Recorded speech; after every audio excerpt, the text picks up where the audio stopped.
Vamos a hablar de una guerra que, aunque fue muy corta, tuvo unas consecuencias, bueno, enormes. Ocurrió en 1982 en un archipiélago remotísimo en el Atlántico Sur y enfrentó a Argentina y al Reino Unido, un conflicto que de verdad cambió la historia de los dos países para siempre. ¿Y cuánto duró este enfrentamiento? Pues son 74 días. A ver, en términos militares eso no es nada, es un suspiro, pero fue tiempo más que suficiente para darle un vuelco total al destino político de dos naciones que estaban a miles de kilómetros de distancia. Y aquí está la clave de todo, el porqué de esta historia. Vamos a ver cómo una guerra de solo 74 días consiguió algo increíble: derrocar a una dictadura por un lado y por otro definir el legado de una primera ministra. Es una historia de consecuencias drásticas y, curiosamente, totalmente opuestas para cada uno de los protagonistas. Vale, pero para entender bien por qué estalla una guerra en 1982 por unas islas tan remotas, tenemos que echar la vista atrás, bastante atrás, porque esto desde luego no fue algo que surgiera de la nada, sus raíces son muy profundas, de siglos de hecho. El meollo de todo el asunto es una palabra: soberanía. Es un desacuerdo que viene de muy lejos sobre quién tiene el derecho a gobernar estas islas. Para Argentina son las Malvinas, para el Reino Unido las Falklands. Dos nombres, dos países y dos reclamos históricos que, como es de imaginar, chocan de frente. A ver, si miramos la cronología, vemos que esto tiene unos hitos muy claros. En 1816, Argentina se independiza y dice: estas islas que eran de España ahora son nuestras. Pero claro, en 1833 llega el Reino Unido, las ocupa por la fuerza y expulsa a las autoridades argentinas. Pasa el tiempo y ya en 1965 la ONU interviene, reconoce que hay una disputa de soberanía y pide una solución pacífica. Pero bueno, ya sabemos cómo acabó eso. Las negociaciones nunca llegaron a nada.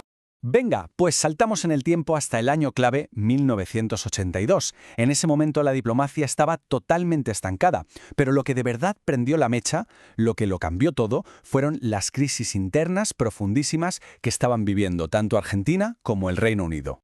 Y fijaos qué curioso el paralelismo, porque es la clave para entenderlo todo. Por un lado, en Argentina tenemos una dictadura militar con el general Galtieri a la cabeza que se está desmoronando con una crisis económica brutal. Necesitaban algo, un golpe de efecto nacionalista para conseguir apoyo. Y por otro, en el Reino Unido tenemos a Margaret Thatcher con un gobierno súper impopular, con recesión, con mucho paro. También necesitaba reafirmar su prestigio. Al final, los dos líderes, cada uno por su lado, vieron en una guerra la posible solución a sus problemas en casa. Pues con este panorama, la Junta Militar Argentina toma la decisión que lo va a cambiar todo. Deciden pasar a la acción. El problema, que subestimaron, pero de una forma garrafal, cuál iba a ser la reacción británica. Y la guerra fue, como decíamos, corta pero intensísima. Todo arranca el 2 de abril, cuando las fuerzas argentinas invaden y ocupan las islas. Esto provoca una euforia nacionalista increíble en Argentina. Pero la respuesta británica no se hace esperar. A pesar de golpes importantes por parte de la aviación argentina, como el hundimiento del destructor HMS Sheffield el 4 de mayo, los británicos consiguen desembarcar el 21 de mayo. Y a partir de ahí la campaña terrestre avanza hasta que el 14 de junio las fuerzas argentinas se rinden. Pero ojo, no nos engañemos, no fue una guerra entre iguales ni mucho menos. El Reino Unido jugaba con una ventaja clarísima: mejor tecnología, mejor entrenamiento, un poder naval impresionante. ¿Qué tenía Argentina a su favor? Bueno, la proximidad geográfica, que ayudaba, y sobre todo una fuerza aérea que fue la gran sorpresa. Sus pilotos demostraron una habilidad y una valentía que dejaron a todo el mundo boquiabierto. Claro, más allá de los tanques y los barcos, está el coste humano. Y fue altísimo, sobre todo para los soldados argentinos. Pensemos que muchos eran chavales muy jóvenes, reclutas casi sin entrenamiento, mal equipados, luchando en unas condiciones de frío extremas. Fue una experiencia terrible. Y el coste en vidas, y sobre todo las secuelas que dejó en los veteranos, fue inmenso. Y claro, todo esto no pasó en una burbuja. El mundo estaba mirando. Estados Unidos al principio intentó mediar, pero al final apoyó a su aliado de siempre, el Reino Unido, con logística e inteligencia. La mayoría de países de Latinoamérica apoyaron a Argentina, pero fue un apoyo más bien diplomático. Y no nos olvidemos del elefante en la habitación, la Guerra Fría. La Unión Soviética se mantuvo bastante neutral, con mucha cautela, mientras la ONU, fue incapaz de parar el conflicto. Llega el 14 de junio, se afirma la rendición y las armas por fin callan. Pero es justo ahí cuando empiezan de verdad las consecuencias políticas. Y aquí es donde la historia da un giro fascinante, porque lo que pasó después fue como un espejo. El resultado fue exactamente el contrario para Argentina que para el Reino Unido. Empecemos por Argentina. Para la dictadura militar, la derrota fue un desastre absoluto, el fin.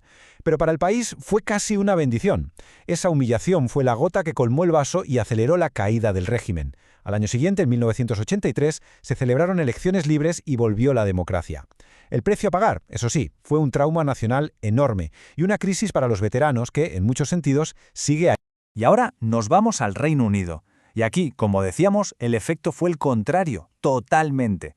La victoria catapultó a Margaret Thatcher. Pasó de ser una primera ministra súper impopular a convertirse en un ícono, la Dama de Hierro. Su popularidad se fue por las nubes. Ganó las elecciones de 1983 con una mayoría aplastante. Y en el país se vivió una oleada de orgullo y prestigio nacional.